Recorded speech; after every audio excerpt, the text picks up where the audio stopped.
ఒక్క క్షణం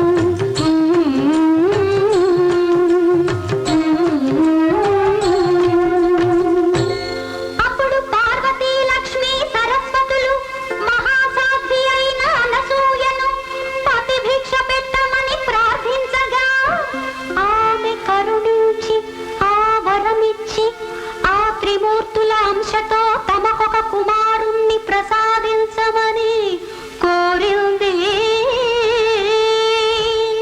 అత్రికి దత్తుడు దత్తాత్రేయుడు అనసూయమ్మకు ప్రియసుతుడై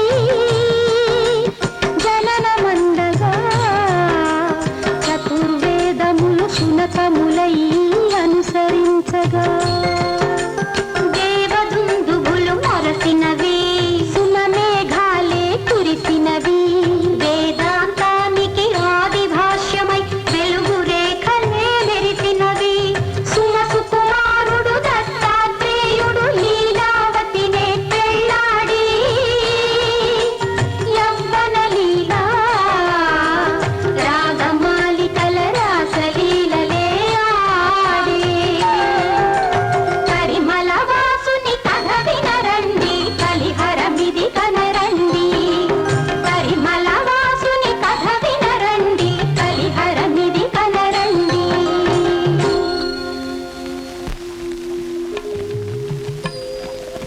దేవి లీలావతి, పరబ్రహ్మ సాక్షాత్కారం కోసం వానప్రస్థానానికి బయలుదేరుచున్నాను.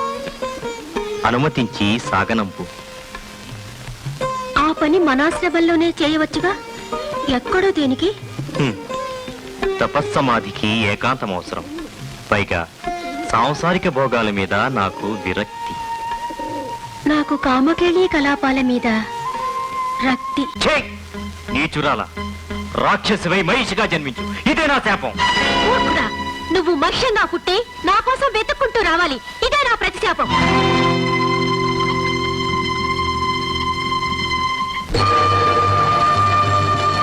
లోకకంటకుడు మహిషాసురుని లోకమాత వధించగా మహిషాతమ్మున పశువుగా పుట్టిన మహిషే పట్ట మహిషిగా శుక్రాచార్యుని ఆనతితో శక్రపరాధవని తన గురిగా రాక్షస కుల రక్షణ తన విధిగా తపోదీక్షలో మునిగెను మహిషి తపోదీక్షలో మునిగెను.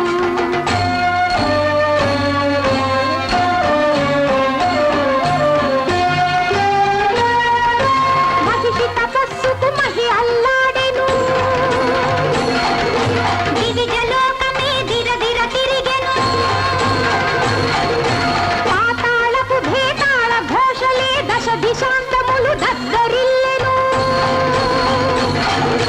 కాలమాగెను నింగిరాలెను చుక్కలు నెత్తురు కక్కసాగెను ఒళ్ళంతా కళ్ళైన ఇంద్రునికి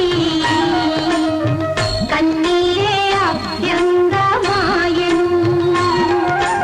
అప్పుడు మదనుడు కన్నులు తుడిచి ఆ దేవేంద్రుని ఊరట పరిచి మహిషి తపమ్మును భంగపరచగా మహికి చేరును తక్షణమే మహికి చేరును తక్షణమే. దేవేంద్ర, నీవెంతటి కపట బుద్ధివి! మహర్షుల మీదికి రంభా మేనకలను పంపినట్లుగా నా తపోభంగం కావించడానికి ఈ మన్మధుని పంపావా? నేను స్థిర సంకల్పను. ఆత్మార్పణతో చతుర్ముఖుణ్ణి ప్రసన్నం చేసుకుంటాను. మహిషి,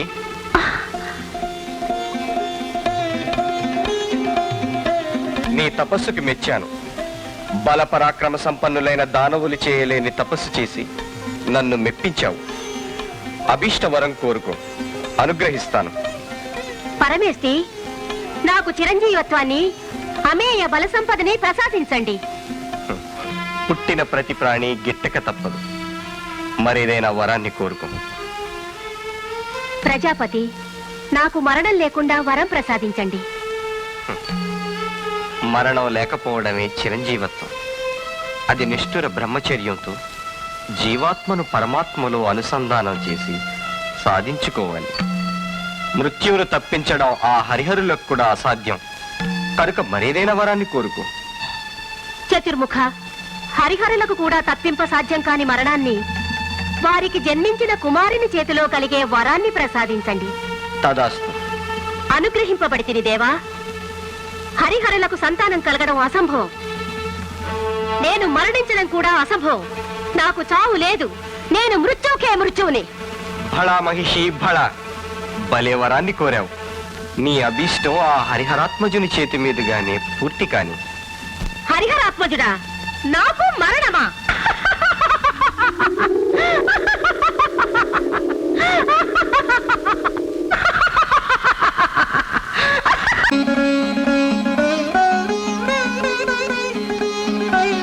ప్రజాపతి, అమ్మా భారతి, ప్రణామములు.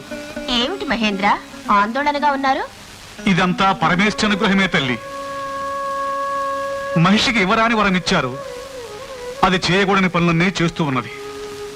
దేవతలంతా అమరావతి విడిచి ఆక్రోశిస్తున్నారు. ఆవేదన పడక అమరేంద్ర. ధర్మానికి గ్లాని కలిగినప్పుడు, రాక్షసం స్వైర విహారం చేసినప్పుడు భగవంతుడు అవతరిస్తాడు. మీరిచ్చిన వరములో అలాంటి అవకాశమే లేదు కదా బ్రహ్మదేవ. శివకేశవులకు పుత్రుడు పుట్టుట ఏమిటి, మహిషిని సంహరించుట ఏమిటి? ఇది అనూహ్యం. బ్రహ్మవాక్కుపై విశ్వాసమే లేదా? అదిగో అటు చూడు. హరి జగన్మోహనంగా మోహిని రూపధారి అయి ఎలా నర్తిస్తున్నాడు. మోహిని వ్యామోహంతో వెంటపడుతున్న పరమశివుని తాండవం కూడా దర్శించి తరించు. ఇదే మహిషి సంహారానికి నాంది.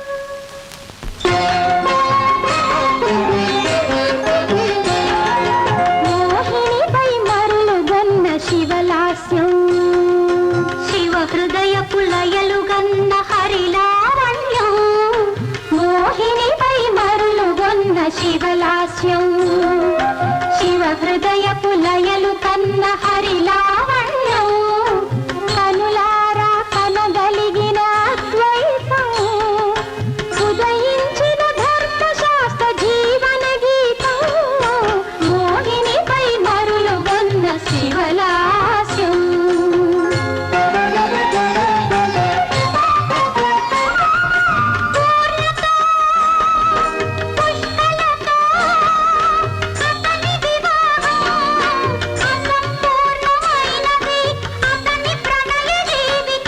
శివునానతి తలదాల్చి భూమిలో జనించే శాస్త్ర లేకుంటే లేదు కదా మహిషి వధా కథ. మోహినిపై మరులుగొన్న శివలాస్యం.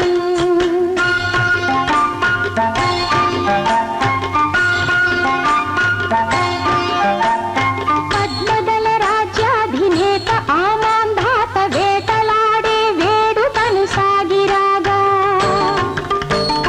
ఘోరాట వీదేశ క్రూర మృగ మధ్యస్థ గిరి కందరామవహపతికేక వినిపించే.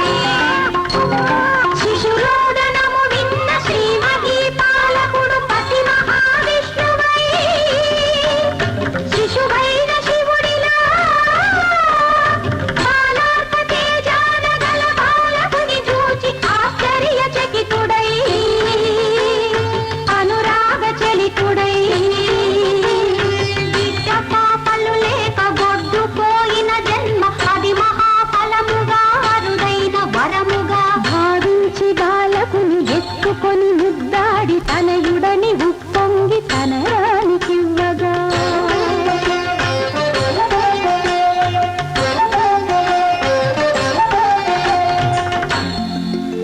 మణిమాలతో ఇంటి మణిదీపమై వచ్చి మణికంఠుడను పేర పెరిగే బాలకుడు.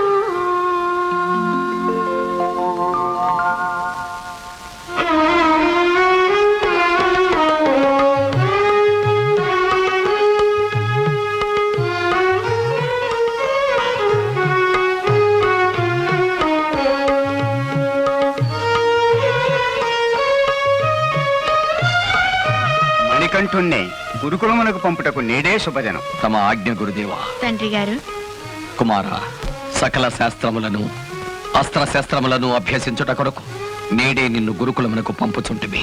తమ ఆజ్ఞ తండ్రి గారు. గురుదేవులకు ప్రణామం కావింపము. గురుదేవా. దీర్ఘాయుష్మాన్ భవ. మణికంఠ, సకల విద్యాపారంగుతుడవై కులదీపకుడివై వెలుగొందుదువుగాక. శుభమస్తు.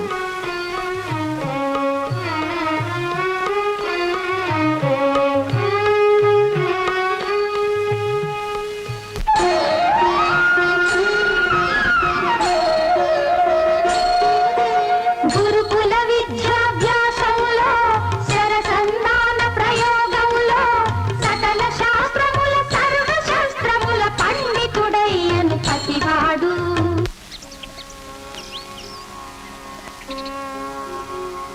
మణికంఠ, నేటితో నీ విద్యాభ్యాసం పూర్తయింది. సకల కళల్లోనూ ఆరితేరిన వాడవయ్యావు. నీవు తిరిగి రాజభవనానికి నేడే వెళ్ళవచ్చు. గురుదేవా, మీరు సాందీప మహర్షుల వంటి వారు. మీకు గురుదక్షిణగా నేనేమి కోరగలను? నాకు ఒక్కగాను ఒక్క కొడుకు. వాడు పుట్టు గుడ్డి మూగ.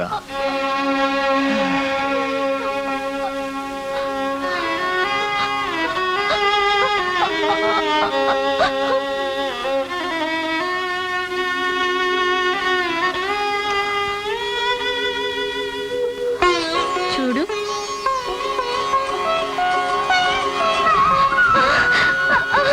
ఏది నాలిక చాపు. చెప్పు. పితృదేవో భవ. పితృదేవో భవ, పితృదేవో భవ, పితృదేవో భవ. మణికంఠ, నేనెంత అదృష్టవంతుణ్ణి. మా చిరంజీవికి దృష్టి వాక్కు రెండూ ప్రసాదించావు.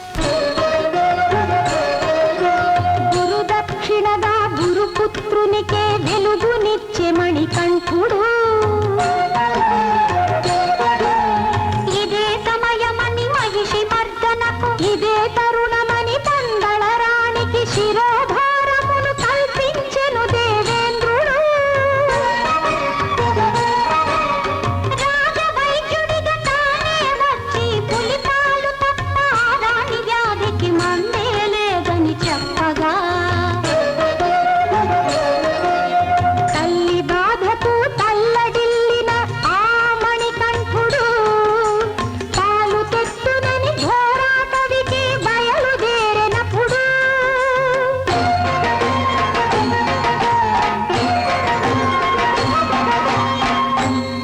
కారణ జన్ముడు మణికంఠుడికి జన్మ రహస్యం చెప్పే ఇంద్రుడు.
శిరసా నమస్కరించెను మహేంద్రుడు.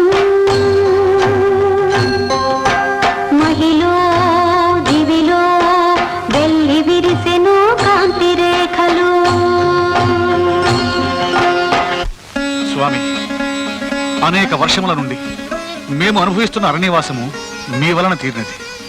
మరల మాకు ఇంద్రలోకం ప్రాప్తించినది. ధన్యులము స్వామి, ధన్యులము. పులిపాలు తీసుకెళ్తానని వచ్చారు. పులినే తీసుకెళ్ళండి. నేనే పులినై మిమ్మల్ని రాచనగరకు కొనిపోవదు. ప్రభు, మణికంఠుడు ఇంకా రాలేదు. నాకేమిటో భయంగా ఉంది. భటుల్ని పంపించి వెతికించండి. ఎక్కడికని పంపించను, ఎక్కడని వెతికించను.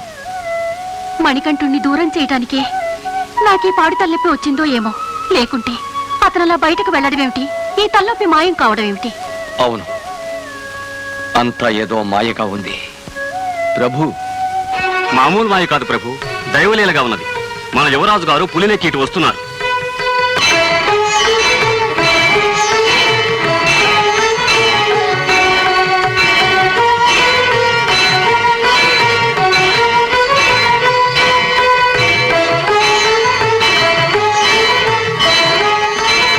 మణికంఠ, మణికంఠ, ఎందుకమ్మా అంత భయపడతారు? మీ తలనొప్పికి పులిపాలు కావాలన్నారుగా, పులినే తీసుకొచ్చాను. పులి వద్దు, పాలు వద్దు. నా తలనొప్పి ఎప్పుడో పోయింది. చాలా సంతోషం. వ్యాఘ్రేంద్ర, ఇక నువ్వు వెళ్ళవచ్చు. మణికంఠ, నువ్వు సామాన్యుడివి కావు. దైవాంశ సంభూతుడివి, కారణ జన్ముడివి.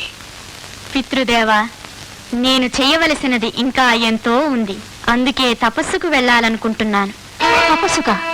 మణికంఠ, ఏమిటయ్యా ఈ నిర్ణయం?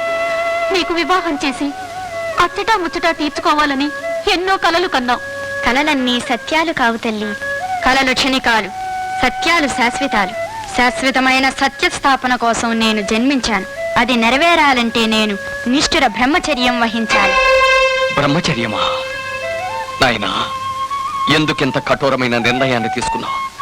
నీకు పట్టాభిషేకం చేసి ఈ రాజ్యమంతా నీకు అప్పగించాలని ఎంతో ఆశపడ్డాను. తండ్రి, ఆశలే అజ్ఞానానికి కారణం. అజ్ఞానంలో నుండే నాది నీది అనే మమకారం పుట్టుకొస్తుంది.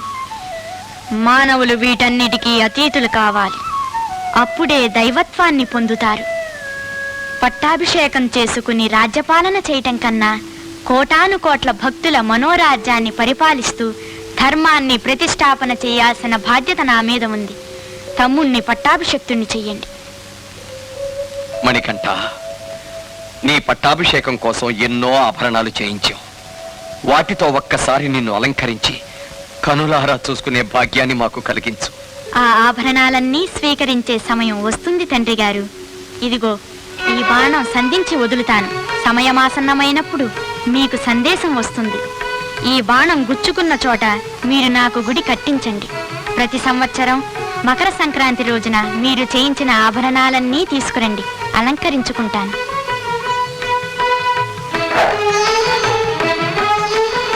జననీ జనకులారా, ఇక నాకు సెలవా? అయ్యా మణికంఠ, అప్పా మణికంఠ,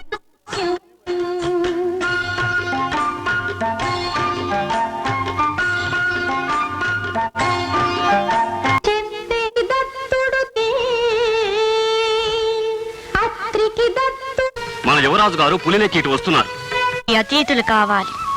అప్పుడే దైవత్వాన్ని పొందుతారు. పట్టాభిషేకం చేసుకుని రాజ్యపాలన చేయటం కన్నా కోటాను కోట్ల భక్తుల మనోరాజ్యాన్ని పరిపాలిస్తూ ధర్మాన్ని ప్రతిష్టాపన చేయాల్సిన బాధ్యత నా మీద ఉంది. తమ్ముణ్ణి పట్టాభిషక్తుణ్ణి చెయ్యండి. మణికంఠ, నీ పట్టాభిషేకం కోసం ఎన్నో ఆభరణాలు చేయించావు. వాటితో ఒక్కసారి నిన్ను అలంకరించి కనులారా చూసుకునే భాగ్యాన్ని మాకు కలిగించు. ఆ ఆభరణాలన్నీ స్వీకరించే సమయం వస్తుంది తండ్రి గారు.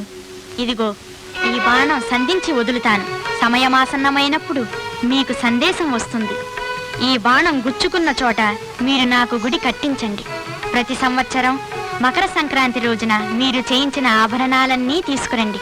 అలంకరించుకుంటాను.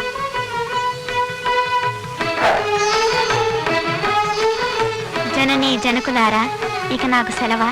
అయ్యా మణికంఠ, అప్పా మణికంఠ, అయ్యా అప్ప. ఆహా, ఎంత మంచి పేరు. ఇక నుండి భక్తులందరికీ అయ్యప్ప అనే పిలుపుతోటే పలుకుతుంటాను.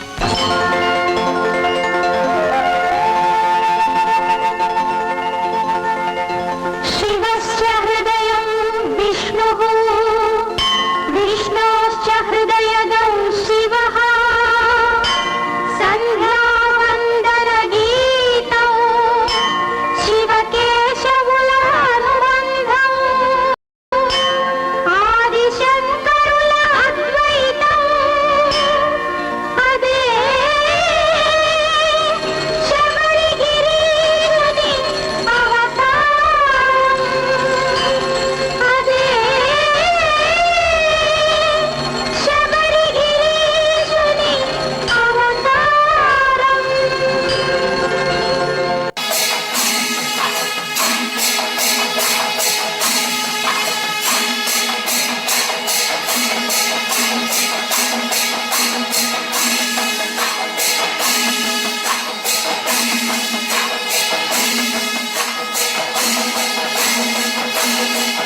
స్వామి జ్యోతి స్వరూపనే ఓం శ్రీ స్వామి సమస్త అపరాధ రక్షకనే ఓం శ్రీ స్వామి